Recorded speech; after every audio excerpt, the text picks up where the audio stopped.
ಸಾರ್ವಜನಿಕ ಆಸ್ಪತ್ರೆಯಲ್ಲಿ ಗರ್ಭಿಣಿಯರಿಗಾಗಿ ಪ್ರತ್ಯೇಕ ಕೌಂಟರ್ ತೆರೆಯುವಂತೆ ಒತ್ತಾಯ.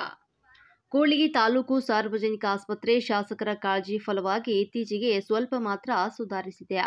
ಆದರೆ ಕೆಲವು ಗಂಭೀರ ಸಮಸ್ಯೆಗಳು ಹಾಗೆ ಜೀವಂತವಾಗಿ ಉಳಿದಿವೆ ಎನ್ನುತ್ತಾರೆ ಹೋರಾಟಗಾರರು ಹಾಗೂ ಪ್ರಜ್ಞಾವಂತರು.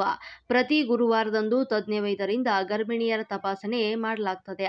ಅವರಿಗೆ ಅಗತ್ಯವಿರುವಂತಹ ಮೂಲಭೂತ ಸೌಕರ್ಯಗಳನ್ನು ಸಮರ್ಪಕವಾಗಿ ಒದಗಿಸಬೇಕಾಗಿದೆ. ಪ್ರತಿ ಗುರುವಾರ ನಡೆಯುವಂತಹ ಗರ್ಭಿಣಿಯರ ಆರೋಗ್ಯ ತಪಾಸಣೆಗಾಗಿ ಆಗಮಿಸುವ ಗರ್ಭಿಣಿಯರು ನೋಂದಣಿಗಾಗಿ ಅವರ ನೋಂದಣಿ ಮಾಡಿಸಲು ಗರ್ಭಿಣಿಯರಿಗಾಗಿ ಪ್ರತ್ಯೇಕ ಕೌಂಟರ್ ತೆರೆಯುವಂತೆ ಜಿಲ್ಲಾ ಆರೋಗ್ಯ ಇಲಾಖೆ ಅಧಿಕಾರಿಗಳಿಗೆ ಈ ಮೂಲಕ ಒಂದೇ ಮಾತರಂ ಜಾಗೃತಿ ವೇದಿಕೆ ಒತ್ತಾಯಿಸಿದೆ. ಪಟ್ಟಣ ಸೇರಿದಂತೆ ಸುತ್ತಮುತ್ತಲಿನ ಗ್ರಾಮಗಳಿಂದ ಹಾಗೂ ತಾಲೂಕಿನ ವಿವಿಧೆಡೆಗಳಿಂದ 500ರಿಂದ 600ಕ್ಕೂ ಹೆಚ್ಚು ಗರ್ಭಿಣಿಯರು ತಪಾಸಣೆಗಂತ ಆಸ್ಪತ್ರೆಗೆ ಧಾವಿಸ್ತಾ ಇದ್ದು, ಇದೇ ಸಂದರ್ಭದಲ್ಲಿ ಇತರೆ ಸಾಮಾನ್ಯ ತಪಾಸಣೆ ಹಾಗೂ ಚಿಕಿತ್ಸೆ ಅರಸಿ ಬರುವಂತಹ ಸಾರ್ವಜನಿಕರು, ಇತರೆ ರೋಗಿಗಳು ಸೇರಿ ನೋಂದಣಿ ಕೇಂದ್ರದ ಮುಂಭಾಗದಲ್ಲಿ ದೊಡ್ಡದಾದ ಸಾಲು ನಿರ್ಮಾಣವಾಗ್ತಾ ಇದೆ. ಈ ಸಂದರ್ಭದಲ್ಲಿ ಕಿರಿದಾದ ದಾರಿ ಮಧ್ಯದಲ್ಲಿಯೇ ಗರ್ಭಿಣಿಯರು ಸರತಿ ಸಾಲಲ್ಲಿ ತಾಸುಗಟ್ಟಲೆ ನಿಲ್ಲುವಂತಹ ದುಸ್ಥಿತಿ ಉಂಟಾಗ್ತಾ ಇದೆ. ಜನದಟ್ಟಣೆ ಹೆಚ್ಚಾದಾಗ ಗರ್ಭಿಣಿಯರು ಒಂದೆರಡು ತಾಸುಗಟ್ಟಲೆ ಸರತಿ ಸಾಲಲ್ಲಿ ನಿಲ್ಲುವಂತದ್ದು ಆಗ್ತಾ ಇದೆ.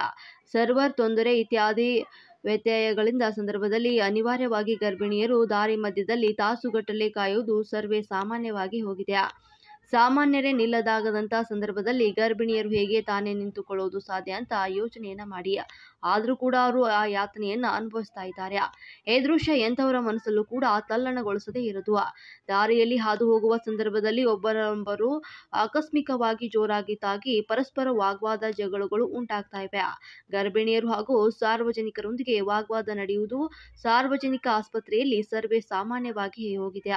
ಕಾರಣ ಸಂಬಂಧಿಸಿದಂತೆ ಜಿಲ್ಲಾ ವೈದ್ಯಾಧಿಕಾರಿಗಳು, ತಾಲೂಕು ವೈದ್ಯಾಧಿಕಾರಿಗಳು ಗರ್ಭಿಣಿ ಸ್ತ್ರೀಯರಿಗಾಗಿ ಪ್ರತಿ ಗುರುವಾರದಂದು ಪ್ರತ್ಯೇಕ ಹೆಚ್ಚುವರಿ ತಾತ್ಕಾಲಿಕ ಕೌಂಟರ್ ಅನ್ನು ತೆರೆಯಬೇಕು ಮತ್ತು ಗರ್ಭಿಣಿಯರು ವಿಶ್ರಮಿಸಲು ಹಾಗೂ ತಂಗಲು ಸಾಕಷ್ಟು ಆಸನಗಳ ಮತ್ತು ಮೂಲಭೂತ ಸೌಕರ್ಯಗಳನ್ನು ಒದಗಿಸಬೇಕು ಮತ್ತು ಕೆಲ ತಪಾಸಣೆಗಾಗಿ ಮೇಲ್ಮಹಡಿಗೆ ತೆರಳುವಂತಹ ಸನ್ನಿವೇಶವಿದ್ದು, ಯಾವುದೇ ಕಾರಣಕ್ಕೂ ಕೂಡ ಗರ್ಭಿಣಿಯರು ಮೇಲ್ಮಹಡಿಗೆ ತೆರಳದಂತೆ ಅಗತ್ಯ ಕ್ರಮಗಳನ್ನು ಶೀಘ್ರವಾಗಿ ಜರುಗಿಸಬೇಕು ಅಂತ ಜಿಲ್ಲಾ ಆರೋಗ್ಯ ಅಧಿಕಾರಿಗಳಿಗೆ ಒಂದೇ ಮಾತರಂ ಜಾಗೃತಿ ವೇದಿಕೆ ಈ ಮೂಲಕ ಒತ್ತಾಯಿಸಿದೆ.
ಹೌದಿಲ್ಲ, ಈ ಗುರುವಾರ ಪ್ರೆಗ್ನೆನ್ಸಿ ಚೆಕಪ್ಸ್ ಬರ್ತಾವಲ್ಲ, ಆ್ಯಕ್ಚುಲಿ ಬೇಕಾಗುತ್ತೆ ಇನ್ನೊಂದು ಕೌಂಟ್ರ್ ಎಕ್ಸ್ಟ್ರಾ ಮಾಡ್ಬೋದು.